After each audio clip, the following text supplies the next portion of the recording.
Joining us now is the new Border Czar, a great man and a great American, Tom Homan. Tom, welcome back to the program and congratulations. Thank you very much. And thanks for what you and your organization has done. You guys were game changers in this election, so hats off to you. Thank you, Tom. That means a lot. And we worked as hard as we did so people like you can go do the next step. And I mean that. We have full faith in you. So Tom, let's get started here. This last administration had the worst managed border in American history. Roughly 8 to 10 million people have come across. What are the steps necessary to fix this? You know this in great detail, better than anybody else. And everybody understand, the chief of staff was announced number 2, Tom Homan number 1, then Tom Homan number 2. That's the priority of this administration. So Tom, please walk our audience through that. Well, look, Trump knows I spent 34 years on border security and national security. I was a border patrol agent. I was an ICE agent. I was the first ICE director actually came up through the ranks. So the 20,000 men and women that worked for me, I didn't ask them to do anything. I didn't do myself because I was one of them. So, look, I think what we need to do, rather than taking a bucket and bailing water out of the boat, we need to plug the hole. That's the first thing we're going to do.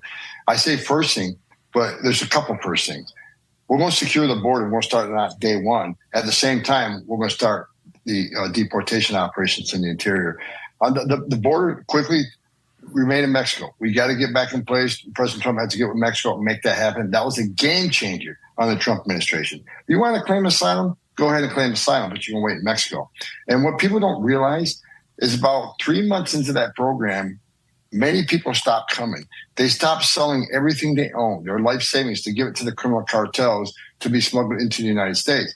Because most of them know they don't qualify for asylum. They're coming in for a job, they're coming in for a better life, and I get that, but it's not asylum. You look at the immigration court data, it clearly says 9 out of 10 people who claim asylum at the border end up getting an order of removal because they simply don't qualify for asylum. So Remain in Mexico is a game changer. The third safe country agreements, that was a game changer. President Trump had the 3 triangle countries in Mexico agree that if you're really escaping fear and persecution from your home government in El Salvador and you get to Mexico, have you not escaped that fear and persecution? You should be claiming asylum in the first free country you come in. That was a game changer. We're going to stop catch and release day one. If you cross the border, you're either going to be immediately returned or you're going to be detained.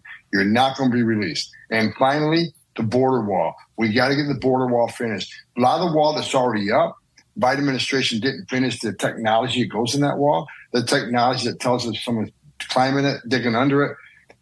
Most important, the communications equipment inside that wall where Border Patrol agents can talk to one another, because there's a lot of mountains and valleys where they lose radio contact. That's an officer safety issue. So we got to get technology that existing in the wall and finish building the wall according to the Border Patrol's operational plan.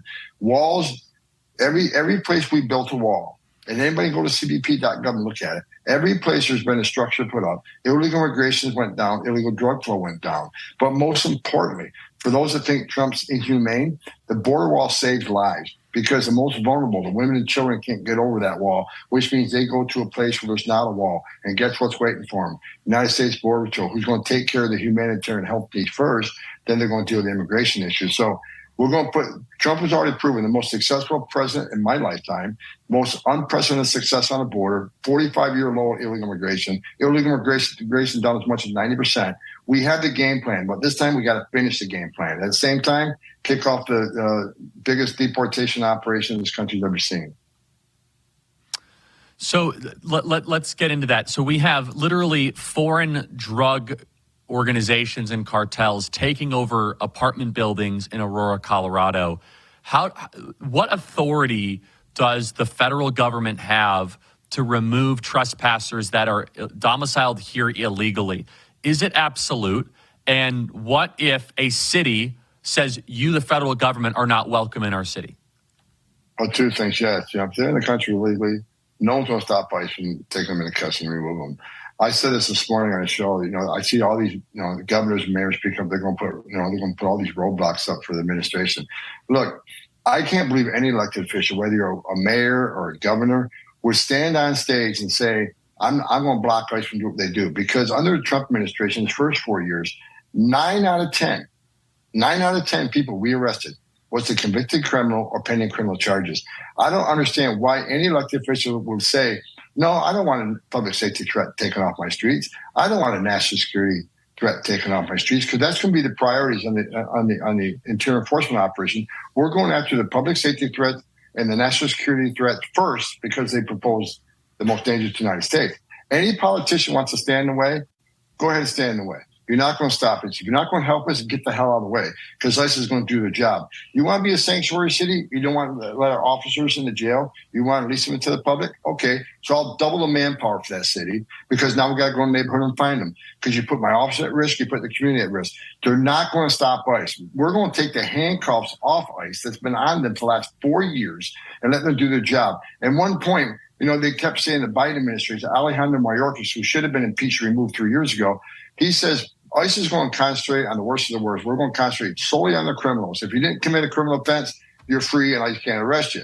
However, you look at the stats, the government's own data, the removal of criminal aliens, those convicted of crimes, is down 74% under this administration. Yep. So we got a huge target area we need to go attack right away.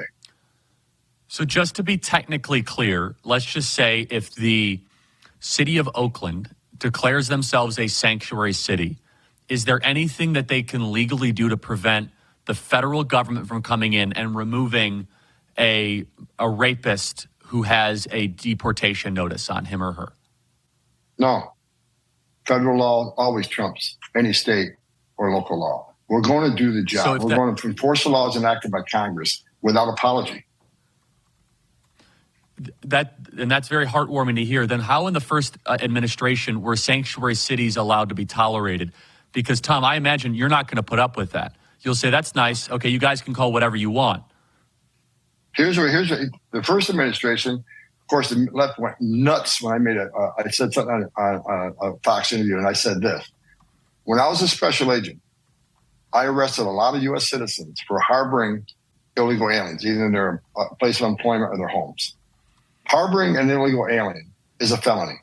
So what I said on a news show one day, I said, okay, so how is it different from a U.S. citizen harboring somebody? It's a felony, but a county jail who has illegal aliens in there that won't let ICE in that jail? How is that not harboring? So what I'm asking for is DOJ to look in that. Is that harboring or not, and take action? President Trump actually filed a lawsuit against sanctuary cities to pull all their federal funding and take legal action. However, he didn't win his second time around. And Joe Biden, when he wrote those 94 executive orders establishing everything we created to give us the most secure border, he told DOJ to drop that lawsuit. So that lawsuit has to go back in place. But I cannot believe any law enforcement agency is going to refuse another federal law enforcement agent to get into a county jail and talk to the guy that you locked up.